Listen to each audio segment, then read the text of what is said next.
Bonjour à toutes, bonjour à tous. Merci de nous rejoindre aujourd'hui pour un petit webinaire sur la pénurie des circuits intégrés électroniques qui sera présenté donc par Jean-Pierre Rasquin, qui est professeur en microélectronique à l'Université de Louvain. Jean-Pierre se présentera tout de suite quand je lui laisserai la parole. N'hésitez pas à poser vos questions au fur et à mesure du webinaire dans l'espace questions qui est dédié et on y répondra à la fin de la présentation ou en cours si la question l'exige. Voilà, Jean-Pierre, c'est à toi. Merci beaucoup Magali. Bonjour à toutes et à tous. Tout d'abord, je remercie RKRL pour m'inviter à parler aujourd'hui de cette pénurie des circuits intégrés. Donc c'est une problématique quand même relativement prégnante et qui touche énormément de domaines, comme on va le voir à travers cet exposé. Peut-être avant de démarrer la présentation, peut-être essayer de visualiser de quoi on parle. Donc j'ai repris ici, moi, un circuit imprimé sur lequel on voit un nombre relativement important d'éléments discrets. Et puis on retrouve un petit peu ces boîtiers noirs qui correspondent donc à ces circuits que l'on nomme intégrés. Et donc si on regarde à l'intérieur de cette puce, voici un exemple. Donc c'est un boîtier dans lequel à l'intérieur on a ce morceau de silicium. On voit un petit carré ici de silicium qui va être connecté par des fils métalliques d'à peu près un diamètre de 30 microns vers l'ensemble de ces pins métalliques qui permettent alors la connexion électrique sur ce PCB. Et ce morceau de silicium, elle est issue d'une ce qu'on appelle une tranche de silicium qui est fabriquée dans l'industrie de la microélectronique et ce qu'on appelle plus particulièrement les fonderies. Et voici un exemple de tranche de silicium qui a été processée. Donc vous pouvez peut-être le revoir, c'est cette répétition là du même motif. C'est le carré qu'on retrouve après découpe de cette tranche de silicium à l'intérieur de ce circuit intégré. Donc moi, je vais vous parler un petit peu de ce monde de la micro-nano, on peut même dire nano, voire atomique, à l'échelle atomique de ces circuits électroniques et essayer de vous expliquer pourquoi aujourd'hui on fait face à une pénurie. Voici un petit peu le sommaire de la présentation. Évidemment, l'utilisation de cette microélectronique est liée fortement à la digitalisation du monde dans lequel on vit. On vit dans une société, aujourd'hui on aime les catégories, de la société 4.0, qui est la société de l'information, et on se dirige vers cette société 5.0, qui serait la société du management, de la gestion de l'ensemble de données créées. Le semi-conducteur est vraiment un matériau central dans toute cette digitalisation. C'est un passage nécessaire, comme je vous le montrerai. Et un élément très important à retenir, c'est cette miniaturisation de cette microélectronique au cours des âges. On a toujours et on veut toujours aujourd'hui réaliser des transistors, comme on le verra. Le transistor, c'est l'élément, c'est l'unité élémentaire de tout circuit électronique, un petit peu, si vous voulez, comme le neurone par rapport au cerveau. Alors, cette pénurie, il y a plusieurs sources, plusieurs raisons que l'on fait face aujourd'hui à cette pénurie. J'essaierai donc d'énumérer un peu ces différentes raisons. L'Europe, il est important d'un peu connaître la position de l'Europe sur le marché de la microélectronique. Je vous décrirai un petit peu les forces, mais aussi les faiblesses de l'Europe sur ce marché. Et je terminerai un peu mon exposé en parlant de ce que moi je nomme les invisibles. Il y a beaucoup d'invisibles dans les sociétés dans lesquelles nous sommes aujourd'hui, dans cette société technolibérale. L'économie est déjà un grand invisible, mais il y a aussi des invisibles qui sont les infrastructures nécessaires pour réaliser l'ensemble de ces services liés au domaine des communications et de l'informatique en général, et de voir comment ces invisibles ont un impact au niveau environnemental et social. Je terminerai alors je pense, mettant en avant la nécessité d'innover différemment, de parler de technologies non plus de high-tech ou de low-tech qu'on oppose généralement, mais plutôt de technologies appropriées. Et comme vous le verrez, je pense que pour faire face un peu à ces crises systémiques auxquelles on doit faire face aujourd'hui, mais aussi dans le futur, l'approche holistique ou l'approche systémique est indispensable. Alors, quand on parle de la digitalisation de la société, je pense qu'il est important de rappeler que ce désir, cet intérêt pour l'humanité de transmettre de l'information, pour également stocker de l'information et traiter l'information a toujours été présente. Donc cette motivation de transmettre, de stocker, de traiter n'est pas nouvelle, mais là où il y a la nouveauté, c'est grâce à cette miniaturisation de la microélectronique, et un des objets emblématiques aujourd'hui, c'est certainement le smartphone. Avec ce smartphone, vous pouvez à la fois créer de l'information, vous pouvez la stocker, vous pouvez faire du traitement d'informations avant de transmettre ou de recevoir cette information. Et cela tout grâce au réseau, à aux différents types de réseaux de mise en connexion donc de l'ensemble de ces objets, le smartphone étant un de ces objets emblématiques. Donc aujourd'hui, je dirais que cette digitalisation de la société est dans un mouvement d'accélération important parce qu'on est au confluent de ces trois lignes technologiques. Alors le smartphone, il est partout, il est là à tout instant pour toute activité et l'écran est devenu un petit peu finalement un échappatoire, mais aussi un filtre à travers lequel on regarde une certaine réalité. Quand on parle d'objets connectés, je ne voudrais pas juste m'appesantir sur le smartphone, parce que comme vous pouvez le voir ici sur ce graphe, on parle des objets connectés en milliards d'objets, et on voit cette évolution au cours du temps avec une croissance annuelle de l'ordre de 10%. Vous voyez en vert ici, c'est la représentation de l'augmentation des smartphones, et en bleu clair, c'est l'élément qui a une croissance la plus élevée. On se retrouve avec une croissance ici et on voit que la part de marché aujourd'hui est à peu près à 50%. Et ça correspond à quoi? Ce qui est écrit ici, c'est M2M, c'est machine to machine, c'est l'Internet des objets. Donc ça veut dire l'ensemble des objets qui peuvent se connecter au réseau et interagir entre eux, même sans l'intervention de l'humain. Donc cette croissance des objets interconnectés est massive ces dernières années.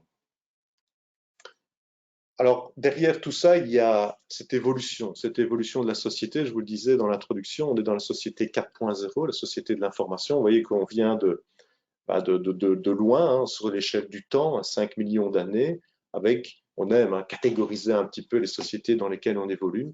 Ce que je voulais vous montrer ici, c'est qu'on associe généralement le passage à une nouvelle ère, à une nouvelle société, un nouveau visage de société, et que ce mouvement est généralement associé dans le monde fortement industrialisé dans lequel on se trouve par ce qu'on appelle une révolution industrielle. Vous voyez qu'on est passé de la chasse à l'agriculture et puis on est passé à la maîtrise du feu, c'est la première révolution industrielle, ce qui a permis finalement une seconde révolution qui est le contrôle, la maîtrise, en tout cas partielle, de la chimie. Et cette industrialisation de la chimie a donné naissance à, on va dire, cette première ère industrielle, la société 3.0, qui est à la fin du XVIIIe siècle. Et puis, comme je vous le disais, cette société 4.0, qui est, on va dire, datée à la fin du XXe siècle, est liée principalement à la révolution industrielle, qui est l'ordinateur et le réseau, l'Internet, la mise en connexion de cet ordinateur. Et donc, au centre, évidemment, de cet ordinateur se trouve la microélectronique, les puces électroniques. Et cette puce électronique, maintenant, se multiplie et on le retrouve un peu partout. Et un petit peu les mots-clés que l'on entend aujourd'hui, c'est la digitalisation, la transformation de notre société, l'intelligence artificielle. On parle des objets connectés, on parle de blockchain, etc. Donc, la microélectronique et le réseau Internet créent de la donnée. Et maintenant, on est plus dans cette quatrième révolution industrielle qui devrait nous porter donc au début de ce 21e siècle vers la société 5.0, qui est vraiment, on a les données, comment maintenant on gère, comment on optimise finalement ce flot de données. Évidemment, on peut entendre dans les médias, mais moi en tant que chercheur, les bailleurs de fonds mettent en avant énormément de souhaits par rapport à cette digitalisation. Énormément de financements de recherche vont dans la direction de créer finalement un peu ce qu'on appelle dans tous les secteurs d'être plus smart. On parle ça de smart home, donc on veut avoir plus de sécurité, un monitoring finalement de l'ensemble des fonctions de l'habitation pour tendre vers certaines croyances, plus de confort, plus de bien-être. Pour la mobilité, la gestion du trafic routier, aussi plus de sécurité. On parle de la voiture autonome également pour éviter les erreurs humaines. Dans le domaine médical, on parle de prévention, un ensemble de capteurs qui seraient même à même notre corps ou dans notre environnement proche pour être plus sur de la prévention, pour du monitoring de la santé de personnes âgées, donc de faire des soins également à distance. Au niveau des infrastructures, on parle beaucoup du gain d'énergie, l'intégrité aussi des structures. Là, on parle lors d'événements comme l'incendie ou des tremblements de terre. Et puis, on parle beaucoup de smart city pour la distribution intelligente de l'énergie, le management aussi des ordures, des services d'urgence, etc., etc., etc. Toutes ces propositions se basent sur de nouveau deux mêmes ingrédients, la microélectronique et ses puces électroniques, et évidemment toutes les applications et tous les softwares accompagnant ces puces et cette mise en réseau de tous ces objets électroniques. Alors, j'ai parlé des objets connectés, hein, où on est aujourd'hui à plus de 30 milliards. On va dans les années à venir tendre vers, on parle dans les 2-3 ans de 50, 60 milliards d'objets connectés. À ces objets connectés, évidemment, qui sont très demandeurs en ressources, on en parlera par la suite, il faut y associer évidemment les données, parce que sans la création de données et la gestion de ces données, il n'y a pas vraiment de valeur ajoutée à l'ensemble de ces objets connectés. Et là aussi, on vit une croissance extrêmement importante depuis ces 5 dernières années. On voit une croissance d'à peu près 46% par an. Cette croissance est, en termes de données est d'autant plus forte dans les données mobiles. On voit un accroissement de ces données mobiles principalement liées à l'utilisation du smartphone et la multiplication des objets interconnectés, avec une croissance ici de 47% par an de ces données de type mobile. Quand on regarde un petit peu le détail du type de données échangées sur les réseaux, on est quand même à 80% de données échangées qui sont de type vidéo. Donc voilà, il faut le savoir, c'est vraiment la vidéo ce qui circule qui encombre ce trafic sur nos réseaux.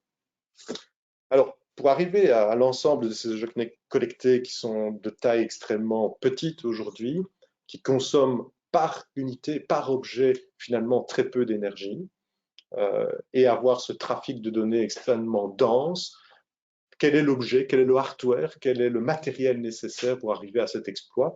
C'est vraiment cette puce microélectronique.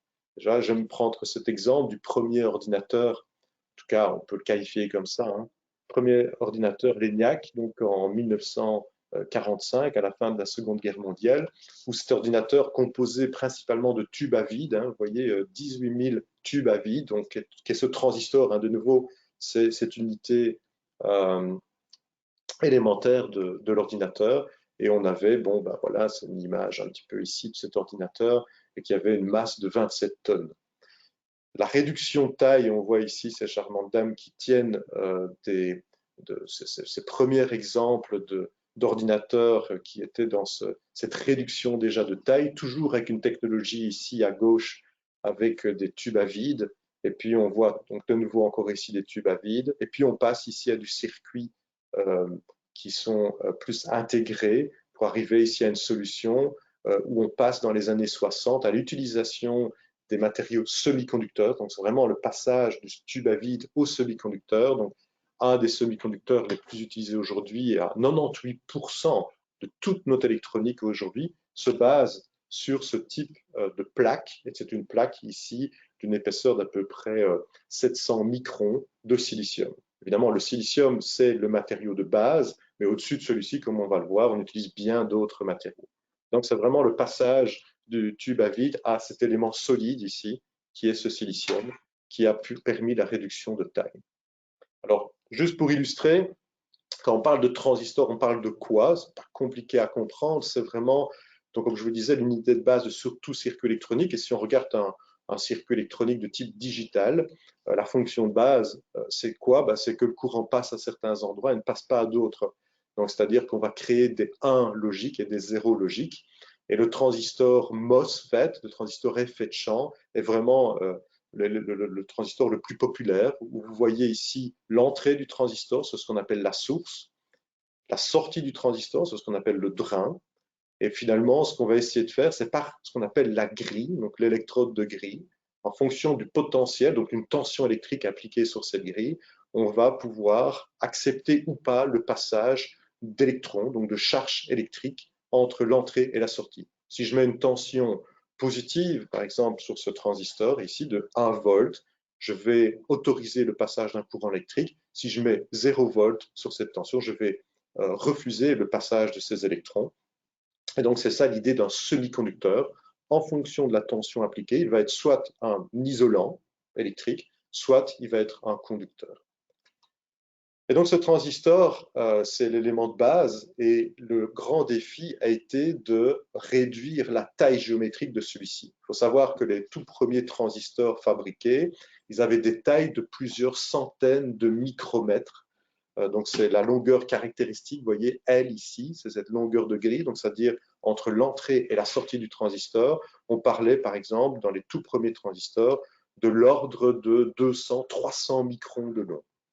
Moi, personnellement, quand j'ai commencé ma recherche sur ce genre d'objet, donc sur ce transistor, donc ma recherche est vraiment centrée sur imaginer des nouvelles architectures de transistors. On était avec des grilles de transistors, donc cette longueur L, de l'ordre du micromètre. Ça, c'était donc fin des années 90. Aujourd'hui, la taille du transistor est de l'ordre de 10 nanomètres. On parle même aller en dessous de cette longueur de grille de 10 nanomètres. Et donc là, on parle toujours de cette distance. Et l'épaisseur, vous voyez, il y a un isolant là, le diélectrique. L'épaisseur de ce diélectrique aujourd'hui est inférieure à 1 nanomètre. Donc on est à peu près à 3 couches atomiques de matériaux ici, pour vous donner une idée de la taille de ce transistor. Grâce à cette réduction de taille, ce qu'on appelle la loi de Moore, Moore est un des cofondateurs de la société Intel, et il a développé cette théorie, mais je n'appellerais pas ça une théorie, mais plutôt une loi économique, qui était de dire, si on veut qu'un jour la microélectronique puisse se vendre et puisse être rentable, donc c'est-à-dire réduire et casser le prix de fabrication de l'ensemble de ces transistors, ben, il faut qu'à chaque plaque de semi-conducteur fabriquée, on puisse en fabriquer énormément, donc un nombre extrêmement important par finalement centimètre carré de cette tranche de silicium. Et donc ça a été la motivation depuis les fins des années 60 jusqu'à encore à nos jours. Ça reste, cette loi de Moore reste la motivation principale pour l'ensemble de l'industrie de la micro et de la nanoélectronique et donc l'ensemble des chercheurs travaillant sur ce sujet. Et on voit qu'au cours des années, il y a une intégration.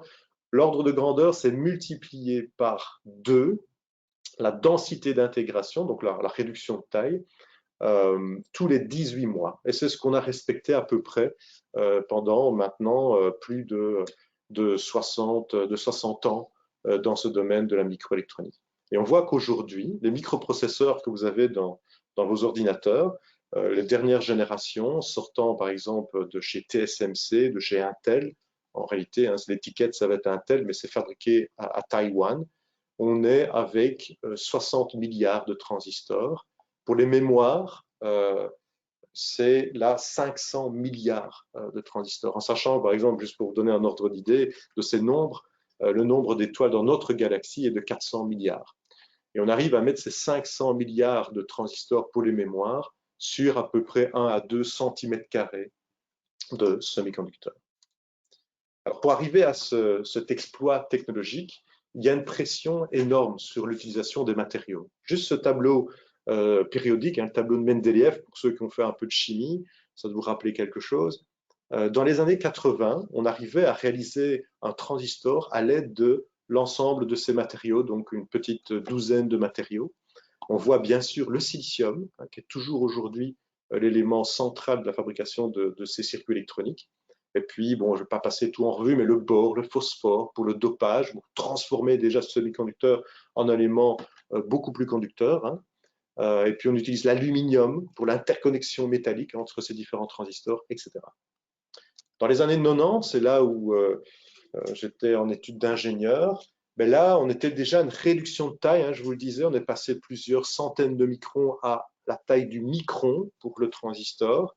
Et là, on voyait déjà des limitations qui apparaissaient, qui étaient principalement de diminuer la motivation, la résistance d'accès au transistor. Et pour ça, on devait passer à une métallisation du silicium, donc une siliciuration au titane, au cobalt.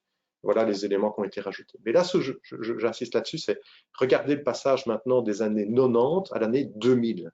c'est là où il y a eu une rupture mais complète de l'industrie de la micro et de la nanoélectronique, avec la nécessité d'introduire un nombre de matériaux. Et je n'ai pas du tout le temps, et ce n'est pas le but de cet exposé, mais gardez ça en tête, il y a vraiment eu dans les années 2000 la nécessité d'introduire des matériaux de plus en plus diversifiés pour pouvoir continuer à réaliser des puces microélectroniques avec une taille toujours de plus en plus petite.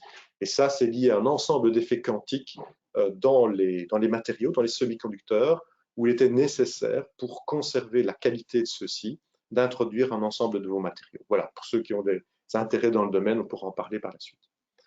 Alors, je vais en arriver maintenant à ces puces et à l'origine de la rupture, la problématique aujourd'hui que l'on peut vivre dans l'accès à la fabrication de ces puces. Il faut savoir déjà que le cycle de vie d'une puce microélectronique est un cycle de vie relativement complexe et long.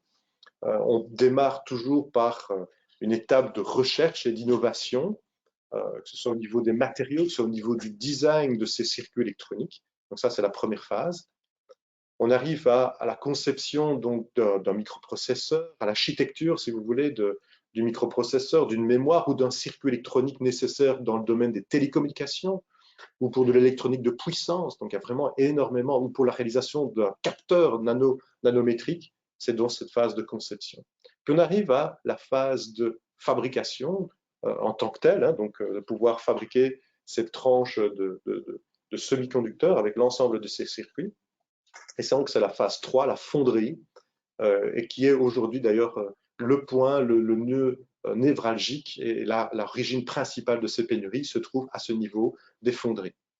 Après la sortie de cette plaque de silicium de la fonderie, il faut découper celle-ci, il faut mettre ceci dans des packages, dans des boîtiers, c'est le point 4, et il faut tester. Il faut savoir que l'entièreté de ces puces vont être soit testées directement sur la plaque ou après la mise en boîtier, il faut tester les performances, quelques paramètres électriques de cette puce avant de la mettre sur le marché. Et donc, on a après la phase de l'usage par l'ensemble des utilisateurs de ces puces électroniques, et puis une fin de vie, et on parlera de la fin de vie de cette puce électronique à la fin de l'exposé. Alors voilà, la fonderie, c'est vraiment ce point névralgique aujourd'hui. Et donc, je prends l'exemple ici de TSMC, donc c'est l'industrie de la microélectronique à Taïwan. Je cite TSMC parce qu'il faut savoir que 55% de toutes les puces qu'on puisse imaginer dans tous les objets électroniques qui nous entourent sortent de cette usine. Alors, c'est une usine qui est colossale. Ici, c'est l'image uniquement d'une partie, évidemment, de cette usine. Ils ont à peu près 15 usines de ce type. Et l'usine ici qui fabrique les dernières puces microélectroniques avec cette longueur de grille caractéristique de transistors qui est d'aujourd'hui de 5 nanomètres. La taille de cette usine est de 160 000 mètres carrés, donc à peu près 22 terrains de foot, qui ressemble, si vous allez à l'intérieur de ces chambres propres, il y a extrêmement peu de personnel. L'ensemble du personnel se trouve plutôt dans des bureaux pour du développement, de la recherche et de l'innovation au niveau des procédés de fabrication. Et puis, vous avez quelques ingénieurs que vous voyez ici habillés avec ces combinaisons qui vont jamais toucher vraiment ce que je fais moi ici dans mon bureau. Elles ne font jamais ça. Elles sont pilotées, elles sont dans des casiers. Vous voyez un casier ici qui se retrouve au plafond et qui va circuler d'équipement en équipement, d'étape de fabrication en étape de fabrication. Alors justement, ces étapes de fabrication, pour arriver à cette tranche finie ici, on est à un nombre d'étapes qui est relativement important, vous voyez, et ce nombre d'étapes ne fait que croître avec la réduction de taille. Vous voyez ici, début des années 2000, on était avec des puces avec une longueur caractéristique pour le transistor de 90 nanomètres. Et aujourd'hui, comme je vous le disais, les puces les plus agressives, elles sont à 5 nanomètres. Et donc, on a, en même temps que l'on réduit la taille du transistor, on doit multiplier les étapes de fabrication pour toujours à la fin avoir des transistors fonctionnels avec des bonnes performances électroniques. Et donc, on était à 400 étapes il y a de ça maintenant une quinzaine d'années, avec aujourd'hui plus de 1200 étapes de fabrication. Le marché de la microélectronique, il se porte très très bien. On a une augmentation depuis les années 80, une augmentation moyenne par an de 9% de ce marché. Et comme vous allez voir, ça s'accélère même grandement au prochain slide.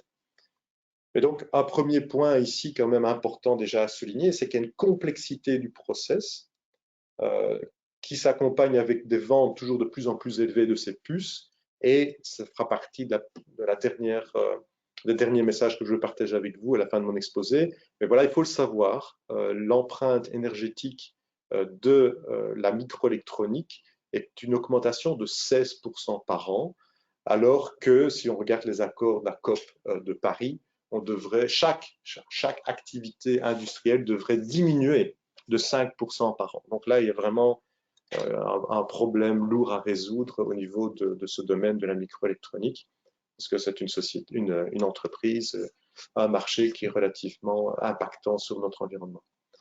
Quand je disais que le marché était en train de croître, ben, vous voyez, la croissance reste, qu'on a connue depuis les années 80, reste toujours bien d'actualité. On a même une légère accélération. Et donc, on prédit, vous voyez, en 2020, 2021, et lorsqu'on voit le marché ici en milliards de dollars, pour 2030, on va être dans un doublement à peu près du marché entre aujourd'hui et ce qui va se passer en 2030. Et cela concerne vraiment cette croissance, l'ensemble des objets électroniques, vous voyez, les smartphones, les ordinateurs, mais aussi toute l'électronique nécessaire dans l'industrie, toute l'électronique nécessaire pour les télécommunications, pour les data centers, pour le stockage. Et vous voyez ici une croissance très élevée pour l'automobile, qui est dans un premier temps une automobile qui est de plus en plus vers une automobile électrique, et puis qui va tendre normalement vers cette automobile autonome, donc une croissance très forte des puces électroniques dans le domaine de l'automobile. Alors la pénurie à laquelle on a dû faire face et qu'on devra encore faire face certainement jusqu'à fin 2023, début 2024. Qu'est-ce qu'elle a comme conséquence, cette pénurie? Ben, une augmentation des prix, évidemment, des puces microélectroniques à peu près par 20%, un allongement des délais, évidemment, pour l'accès à ces puces microélectroniques, des fois de plusieurs mois. Et juste pour prendre un secteur qui touche énormément l'Europe, qui est la production automobile, qui a reculé en Europe d'à peu près un tiers, est fortement lié ce recul de production, mais ce n'est pas le seul élément, mais entre autres lié à cette difficulté d'accéder à ces puces électroniques. Alors, juste ici, en 5 points, les points majeurs qui expliquent cette pénurie, c'est clairement, en numéro 1, clairement l'offre qui est bien inférieure à la demande, une demande qui est chiffrée aujourd'hui par les analystes entre 2 et 3 fois supérieure aux prévisions qui avaient été faites. Évidemment, ces marchés-là, vous comprenez bien qu'il y a un aspect prévisionnel évidemment qui est fait, mais voilà, on est bien au-delà des prévisions, et donc on a une problématique de l'offre. Cette problématique de l'offre se situe principalement, c'est pour ça que j'ai repris mon petit schéma ici du cycle de vie de la puce, se trouve principalement ici au niveau de la production de ces puces électroniques, donc là où on a, c'est-à-dire les fonderies. Et pourquoi ils se trouvent là? Ben, c'est là où finalement les gros investissements se situent. C'est là où donc on a, je dirais, un moyen de réaction qui n'est pas très élevé. On voit que si on doit augmenter la capacité de production, on doit augmenter la taille donc de la fonderie, donc on doit augmenter la taille de ces bâtiments, qui sont des bâtiments quand même très particuliers, et voyez donc le prix et l'investissement. On dit que pour augmenter une unité d'une fonderie, TSMC, je vous disais, ils avaient à peu près une quinzaine d'unités. S'ils veulent rajouter ne fût-ce qu'une unité, il faut savoir que c'est à peu près un projet de 3 ans de mise en place pour un budget d'à peu près 15 milliards de dollars. Donc voilà, c'est une situation qui est évidemment compliquée de pouvoir augmenter rapidement le taux de production de ces puces. Il faut savoir aussi que c'est un marché tellement tendu que donc l'industrie ici de la microélectronique, c'est non seulement les instruments pour fabriquer, mais il faut aussi bien sûr les intrants, donc il faut la matière première qui doit rentrer. Et là, il y a eu un gros incendie aussi au Japon d'une firme qui fabrique ces plaques de silicium, L'industrie de la microélectronique achète la plaque de silicium et c'est au-dessus de cette plaque de silicium qu'ils vont déposer un ensemble de matériaux pour fabriquer les transistors et les puces microélectroniques. Ben, il y a eu un incendie et donc ça a créé évidemment un gros problème d'approvisionnement de ce matériau de base. Un autre élément qui a aussi ralenti, là c'est TSMC, c'est qu'il y a eu un été de sécheresse en 2021 et il faut savoir qu'on parle du silicium, on parle aussi de plein de matériaux. Vous entendez beaucoup parler dans les médias des terres rares qui sont effectivement sous pression et nécessaires pour la fabrication des puces microélectroniques. Mais aussi, de manière un peu inattendue, mais il faudrait y prendre garde, c'est l'accès à l'eau. Donc, je vous parlais de cette sécheresse. Taïwan a dû, donc TSMC, cette grosse usine, a dû ralentir sa production parce qu'il y avait un manque d'eau, tout simplement. Je vous disais, 1200 étapes de fabrication et à chacune de ces étapes de fabrication, il y a un nettoyage des tranches de silicium avec de l'eau pure. Donc de l'eau avec aucun minéraux, avec aucune impureté dans cette eau. Et donc la quantité d'eau par jour est de 18 millions de litres par jour, avec 80% de cette eau 87% qui est recyclée, mais n'empêche qu'on est à une consommation d'eau qui est énorme. Et donc TSMC a dû faire face à cette pénurie d'eau, ce qui les a obligés de faire un cortège, un convoi de camions-citernes d'eau entre des parties plus en altitude de l'île vers les fonderies pour accéder à cette eau. Donc, voilà. Le Covid, on met souvent en avant le problème d'approvisionnement et de logistique. Je pense que ce problème-là est assez minime par rapport au coût d'accélérateur de la consommation de tout ce qui est high-tech, de tous ces objets électroniques, de tous ces jeux. Donc voilà, il y a eu une augmentation notable de l'achat de ces objets high-tech. Et puis, il faut le dire clairement, cette digitalisation n'a rien à voir avec le Covid, c'est un coup d'accélérateur, mais c'est une lame de fond qui existe déjà depuis une dizaine d'années et qui a subi un coup d'accélération ces derniers temps. Mais franchement, l'élément majeur de la pénurie se trouve plus dans la chaîne de fabrication elle-même et c'est cette problématique effectivement de l'offre qui est bien inférieure aujourd'hui à la demande. Alors quand on parle du marché, c'est intéressant peut-être de faire un petit zoom sur ce marché de la production des puces. Je vous parlais déjà beaucoup de TSMC, vous voyez, cette société à Taïwan. Une autre société à Taïwan, c'est UMC. Et donc, vous voyez, au niveau du pays, Taïwan fabrique 65% de toutes les puces microélectroniques utilisées dans le monde. Samsung, une société aussi très importante en Corée du Sud. Et puis, on voit qu'on a Global Foundries aux États-Unis et une petite partie en Europe, en Allemagne. Et puis, on a SMIC, qui est une société ici en Chine.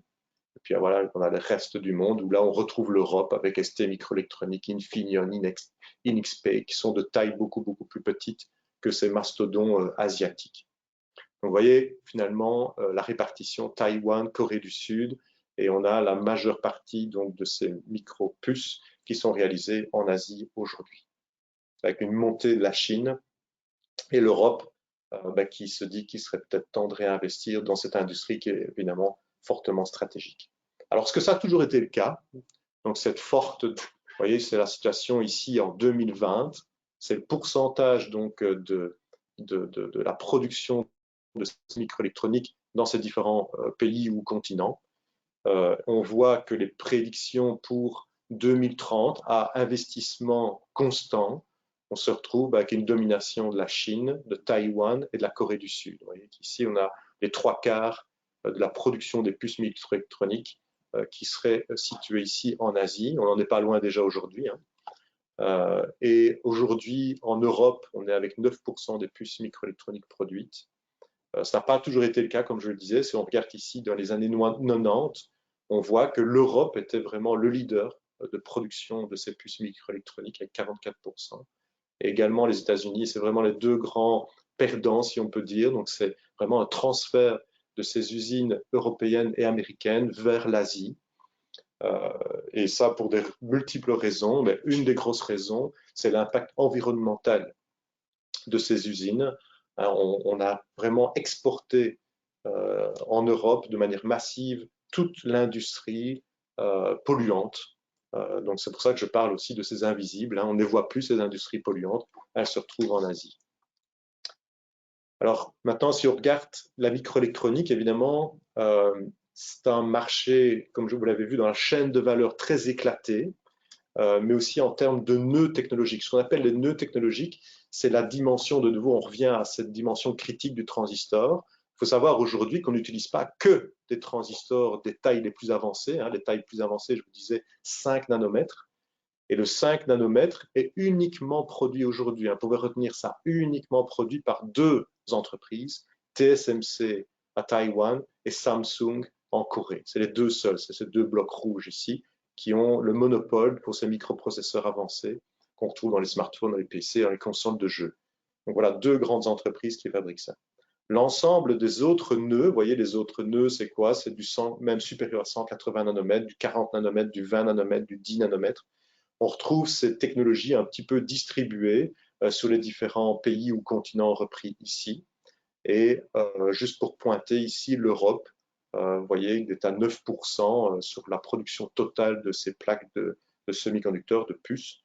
Et on peut voir après, et pourquoi? Ben, principalement pour le marché de l'automobile, c'est là où l'Europe est très bien positionnée.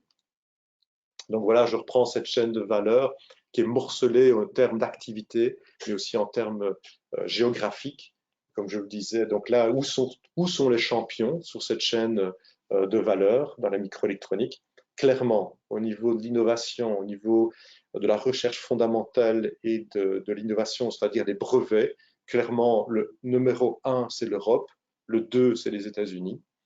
En termes de conception de ces puces, donc l'architecture de ces microprocesseurs, de ces mémoires ou dans le domaine des télécoms, etc., clairement, c'est les États-Unis. Et c'est eux qui ont d'ailleurs le monopole de tous les logiciels de design, de conception des puces électroniques. C'est vraiment les États-Unis. L'Europe est aussi très forte dans ce domaine de la conception.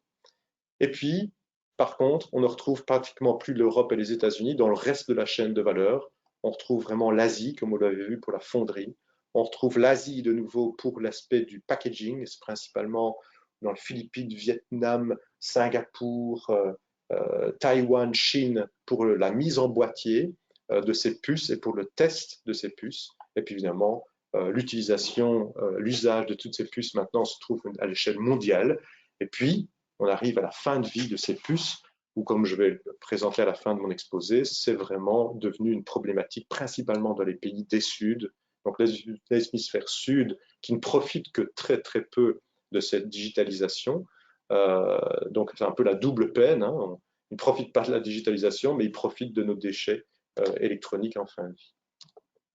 Alors voilà, pour mettre un peu des noms de sociétés dans cette chaîne de valeur, et plus particulièrement, donc ici, je mets en lumière les pépites européennes.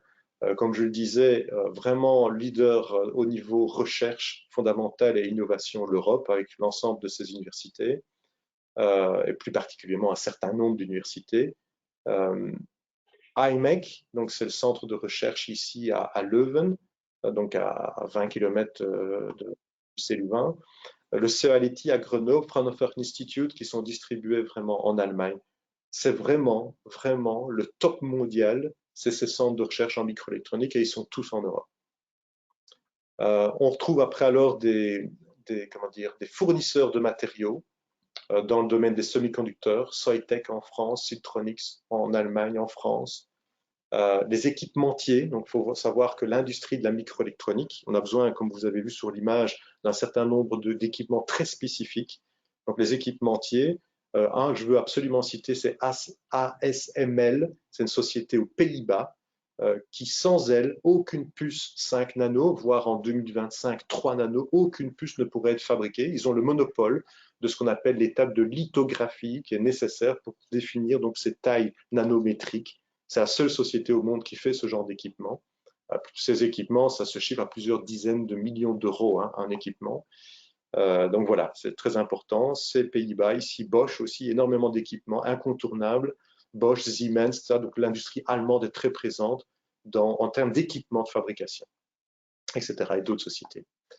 Et alors au niveau des usages, un des marchés très forts en Europe, c'est le marché de l'automobile et de l'industrie 4.0, donc l'ensemble des capteurs qui vont se retrouver dans l'industrie. Là, de nouveau, on a énormément de sociétés qui participent comme end users à ce marché. Et les fonderies qui existent et qui restent toujours en Europe, on parle donc des 9% actuels au niveau européen. Ben, voici les noms. ST Microelectronics, Infineon, NXP, voilà ici, Global Foundries, X-FAB. C'est des plus petites donc, fonderies et qui ont donc un marché principalement ciblé sur le marché de l'automobile et de l'industrie 4.0. Alors, on a entendu parler de European Chips Act, qui est donc ce financement, cet investissement européen pour soutenir la microélectronique au sens large. On entend dans les médias de 43 milliards jusqu'à 2030, à mettre en rapport avec les 450 milliards que la Chine propose, les 150 milliards de la Corée du Sud, et puis voilà. Donc, ça reste un budget plus modeste que les autres acteurs du domaine. Mais quand vous lisez bien, parce que j'ai pris le temps de lire un petit peu tous les documents européens sur ce financement, quand on regarde bien, on est en réalité plutôt avec 15 nouveaux milliards et pas 43. 15 nouveaux milliards par rapport au plan d'investissement déjà existant. On entend Horizon 2020, c'est des programmes de financement de la recherche européens. Donc on est plus à réorienter un certain nombre de financements existants déjà et à rajouter 15 nouveaux milliards pour soutenir cette microélectronique. L'objectif de ce financement supplémentaire est vraiment de renforcer les pépites. L'idée, comme on a pu entendre dans certains médias, qui serait que l'Europe fabrique les puces les plus agressives. Donc on parle de 5 nanos, 3 nanos, c'est tout à fait irréaliste. Donc je pense que ça, c'est une idée qu'on voit maintenant. Si vous lisez les médias, ils n'en parlent plus. Ce n'est pas l'idée, c'est plutôt de renforcer les pépites existantes, là où on est incontournable aujourd'hui dans la chaîne de valeur et rester incontournable, plus que d'essayer d'être autonome en termes de production de puces. Accroître donc pour arriver de nouveau à conserver cette position de leadership sur un certain nombre de maillons de la chaîne de valeur, c'est accroître le financement de la recherche et la capacité de production. On parle des fonderies sur des technologies plus matures. Et c'est là où je vous disais, l'objectif est de passer de 9 à 20%, en sachant que le marché va doubler jusqu'à 2030. Ça veut dire quand même faire x4 la capacité de production des chambres propres, donc des fonderies européennes. Ce n'est pas rien. Et pour essayer quand même d'accéder, parce que dans tous les objets qui nous entourent, il y a des technologies plus matures, mais même dans l'automobile, on a besoin de microprocesseurs, on a besoin de mémoire, et donc on a besoin de ces technologies les plus avancées, les technologies 5 nano qui sont produites principalement chez TSMC et Samsung. Pour avoir accès à ces technologies-là, la stratégie qui est en train de se mettre en place, c'est plus de signer des accords avec ces deux grandes sociétés et de même inviter TSMC à sortir de Taïwan pour venir fabriquer ces fonderies, mettre en place ces fonderies en Europe. Il y a différents plans en Allemagne qui sont prévus. Il y a un plan qui a déjà démarré il y a de ça maintenant plus d'une grosse année, voire même 2 ans, en Arizona, aux États-Unis. Donc il y a une motivation de TSMC et de Taïwan en général pour effectivement sortir du pays, parce qu'il faut savoir qu'ils sont mis sous pression très très forte par la Chine, qui a menacé déjà plusieurs fois une invasion du territoire pour récupérer finalement ce territoire et donc la mainmise sur les technologies microélectroniques les plus avancées. Comme je vous disais, ils ont vécu à Taïwan plusieurs épisodes d'eau, donc de rareté d'eau. C'est quand même un endroit où des tremblements de terre sont relativement fréquents. Donc ils se sentent très vulnérables et comme c'est une technologie extrêmement stratégique et de plus en plus stratégique pour l'avenir, Taïwan et ces grandes sociétés sont bien conscients qu'il y a la nécessité aussi de sortir du pays. Et donc voilà, c'est un petit peu ce qui est en train de se passer aujourd'hui au niveau européen. Alors j'apporte maintenant la dernière partie. Parlons des invisibles, impact environnemental et social. Je vais accélérer vu le temps imparti.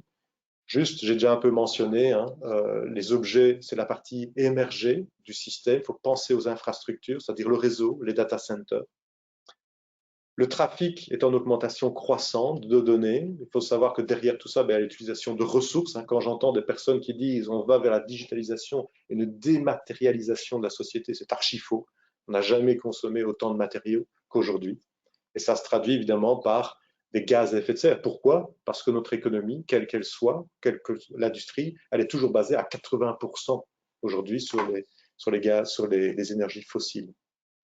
Savoir que principalement, quand on regarde le cycle de vie de toutes ces puces électroniques dans tous les objets, là où la consommation d'énergie se fait, c'est principalement dans la fabrication. 50% ou 45% d'énergie dans la fabrication de toutes ces puces. Si on regarde le smartphone, parce que ça dépend évidemment de l'objet, on est même à 80%. D'où l'urgence d'essayer de voir comment on peut donner une seconde vie à toutes ces puces microélectroniques ou d'allonger la durée de vie de tous les équipements électroniques qui nous entourent. Voilà, c'est juste l'exemple ici de la téléphonie comme objet un peu emblématique. Et on voit qu'il y a une complexité des procédés, donc une utilisation de plus en plus importante de matériaux, avec des matériaux critiques, ça veut dire des matériaux toxiques, non recyclables, etc. Et donc, moi, la question que j'ai envie de poser, on parle de l'ère de ces objets connectés qui vont de plus en plus importants. Et donc, quelle va être la durée de vie de ceux-ci? Voilà. Donc, juste pour noter, l'extraction des minerais, c'est énormément énergivore et de plus en plus énergivore avec les nouveaux matériaux utilisés. Si vous regardez l'extraction de ces minerais, on est maintenant avec des mines en exploitation où la concentration, s'il y a une centaine d'années, était à 12-25%, on est inférieur au pourcent dans toutes les mines aujourd'hui. Donc, on est de plus en plus énergivore pour obtenir ces matériaux. On parle beaucoup de recyclage. Ce n'est pas possible de recycler. Gardez ça en tête, ce n'est pas possible aujourd'hui de recycler ces puces et de récupérer les 60 différents éléments qui se retrouvent dans les puces. Au mieux, Umicore, une société belge qui est vraiment au top mondial du recyclage, ils disent qu'on peut en extraire techniquement 17, mais seulement 4 ou 5 sont rentables, dont l'or. Il faut que l'or soit présent à 20 grammes au moins par tonne de déchets électroniques, sinon on ne regarde même plus le recyclage. Et pourquoi? Parce que la matière première, tout simplement, coûte trop bon marché, parce qu'elle est principalement extraite dans des conditions sociales et environnementales exécrables dans la plupart des pays qui se trouvent dans l'hémisphère sud. Donc il faut aller vers une économie circulaire, savoir que le recyclage, vous voyez, c'est les 11 R. Il faut rejeter une idée, il faut réduire, il faut réutiliser, il faut réparer. Ça, c'est vraiment les éléments les plus importants à mettre en place bien avant le recyclage. Et sachez qu'aujourd'hui, 70% de l'électronique est enfouie dans le sol. Et donc, ça entraîne évidemment une problématique de déchets qu'on retrouve principalement dans les pays des Suds qui essayent de récupérer un certain nombre de matériaux à point de fusion fait, vous voyez, dans des conditions évidemment déplorables pour leur santé d'abord et puis pour l'environnement. Il faut réfléchir autrement, on pourra peut-être en parler, je vais m'arrêter là. Il y a des méthodes de réflexion sur lesquelles on travaille ici, d'avoir une réflexion plus systémique, d'avoir des indicateurs de valeur des technologies qui dépassent la performance technique. On regarde vraiment des indicateurs d'impact sur l'environnement et sur le bien-être social. On met en application tout ça au niveau européen. J'ai développé il y a 4 ans ce réseau européen avec les universités que vous voyez ici en bas, qui ne rassemble pas que des ingénieurs, mais aussi des sociologues, des philosophes, des économistes, des anthropologues, où on réfléchit sur l'électronique et l'impact sociétal de la microélectronique. On a organisé des écoles doctorales. Voilà, et je termine là ma présentation avec cette conclusion. La pénurie, sachez que ça va durer jusqu'à mon avis fin 2023. L'Europe investit massivement, mais peut-être pas assez massivement, pour renforcer les chaînons forts de la chaîne de valeur.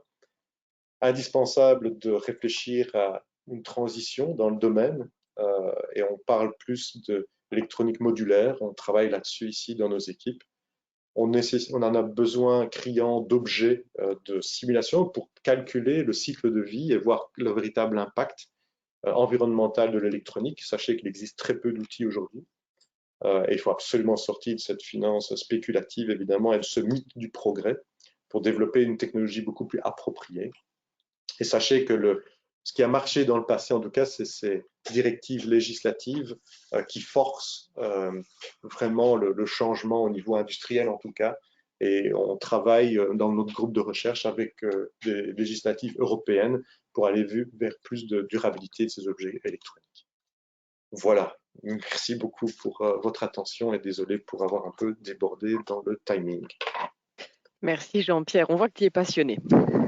C'est déjà ça. Euh, Quelques petites questions rapidement dans les 10 minutes qui nous restent. Ouais, Tu parlais donc qu'il y avait des investissements qui étaient mis en place pour accroître la production de puces. Du ouais, coup, quand peut-on espérer sortir de cette pénurie? ouais. Bah, les investissements, comme je disais, ils sont relativement importants sur l'ensemble des continents, même si je dis que l'Europe, franchement, peut faire mieux. Mais même si les investissements arrivent là sur la table aujourd'hui, il faut compter à peu près, les experts du domaine, ils disent 2, 3 ans pour que l'usine sorte de terre et puisse produire les premières plaques de semi-conducteurs et donc de puces. Ce qui veut dire, c'est pour ça que des économistes disent qu'on n'en sortira pas avant fin 2023, début 2024. Alors évidemment, ça va être progressif, hein, parce que donc le projet de TSMC en Arizona est déjà d'actualité, il est déjà en place, mais ça va être progressif. Mais voilà, vraiment sortir de la pénurie, je pense que ce sera plutôt en 2024. Ouais. D'accord.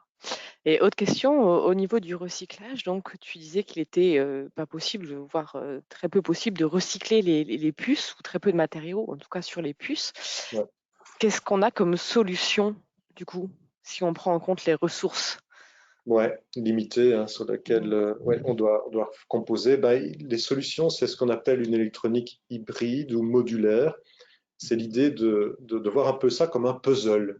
Donc de se dire, en fin de vie, par exemple, de ce circuit imprimé, qu'on puisse dessouder l'ensemble de ces composants et de les remettre un petit peu dans la boîte du puzzle, ou un Lego si on veut, hein, un Lego, et de se dire, après, je vais réutiliser toutes ces structures, tous ces dispositifs de base pour pouvoir les intégrer dans un autre système et donner une nouvelle fonctionnalité.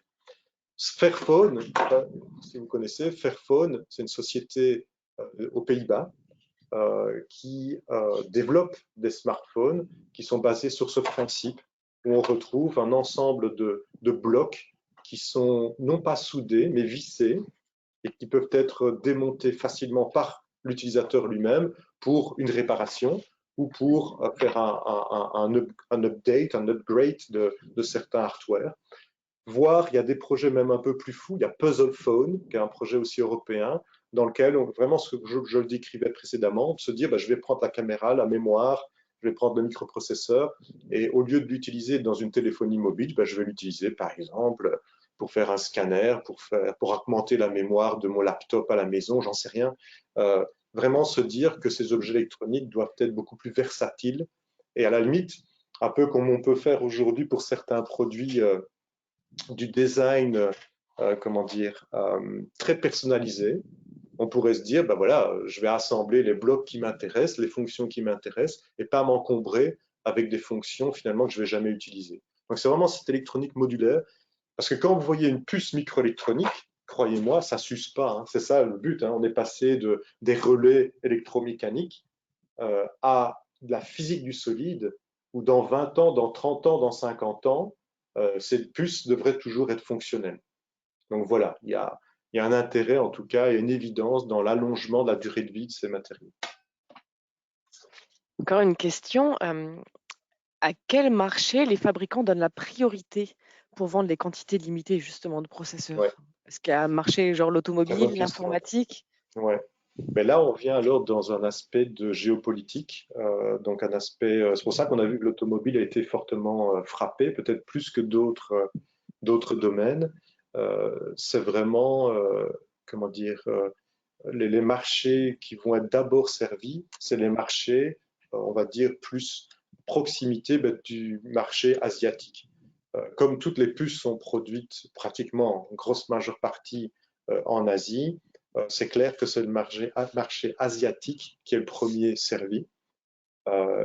Et donc, l'automobile européenne, bah, c'est là où finalement, c'est une manière, on va dire, commerciale, on va dire douce, de mettre, enfin, vous comprenez, hein, de faire supporter finalement la difficulté aux personnes qui n'ont pas investi dans la production, c'est-à-dire l'Europe, par exemple. L'Europe n'a plus du tout investi dans la production de puces. Maintenant, bah, ils essaient de faire un peu marche arrière. Donc je dirais plus qu'un secteur, c'est plus comment dire, lié à un aspect politique et géopolitique que les choses se passent. Et c'est pour ça d'ailleurs que l'intérêt que l'Europe a aujourd'hui, c'est de demander à des entreprises qui ont TSMC de venir s'installer en Europe. Et à partir du moment où la production de ces puces se ferait partiellement en Europe, l'Europe pourrait être alors le premier client de ces puces. Voilà. Ouais. Est-ce que au sein, donc, je lis la question, avez-vous des recherches au sein de votre laboratoire qui ont débouché sur un produit vendu sur le marché des semi-conducteurs? Alors, ouais, tout cas, bon, plusieurs résultats. Bon, comme je disais, une équipe de 30 chercheurs, ce serait dommage de ne pas avoir des choses qui sortent du labo. Mais c'est vrai que entre la recherche fondamentale et la recherche, on va dire, appliquée, la recherche en tout cas qui va se retrouver dans un produit, il faut savoir qu'il y a un laps de temps d'environ 15 ans. Et donc, les résultats aujourd'hui qui passent pour certains dans des produits, c'est des résultats qui sont sortis dans mon équipe il y a maintenant effectivement une quinzaine d'années. Et l'exemple que je vais donner, c'est cette plaque-là de silicium. Hein. Alors, au début, c'était juste du silicium. Et nous, ce qu'on a développé, c'est silicium, un isolant et puis du silicium. Voilà, pas rentrer dans le détail, mais le fait de passer du silicium pur à un multicouche nous a permis de vraiment fabriquer maintenant toutes les puces, je le dis bien, toutes les puces qui travaillent dans le domaine des hautes fréquences, donc de les gigahertz, et on a besoin de où ça? Pour toutes les communications wireless, donc c'est le Wi-Fi, c'est les normes GSM, les smartphones, les tablettes, les laptops, enfin tout objet sans fil, tous ont cette puce, donc ce matériau de base, ce qu'on a développé ici au labo, se trouve dans toutes ces puces-là. Donc c'est mondial, quoi. Et donc ça, nous, j'étais jeune à l'époque, hein, et donc on avait déposé évidemment un brevet, mais avec la société, c'est Soitec, pour aller voir hein, les actions de Soitec, elles étaient à 60 centimes quand on travaillait, voilà, on a trouvé ce truc-là, et là maintenant, elles étaient à 240 euros, pas mal, hein, C'est et pas elles ont mal. chuté un peu là, il y a peu de temps, il y a 6 mois, à 160 euros, parce qu'ils ont un peu déconné au niveau du management, mais maintenant ça remonte déjà beaucoup. Et 75% du chiffre de vente de Soitec ne se fait que sur la vente de ce nouveau substrat semi-conducteur. Voilà, donc ça c'est un exemple, et j'espère qu'il y en aura d'autres et dans Vous lesquels on travaillez sur d'autres illustrera mieux choses. les choses. Voilà, voilà, il y a d'autres résultats de recherche qui devraient passer, comment dire, dans des produits dans les années futures. Quoi, ouais.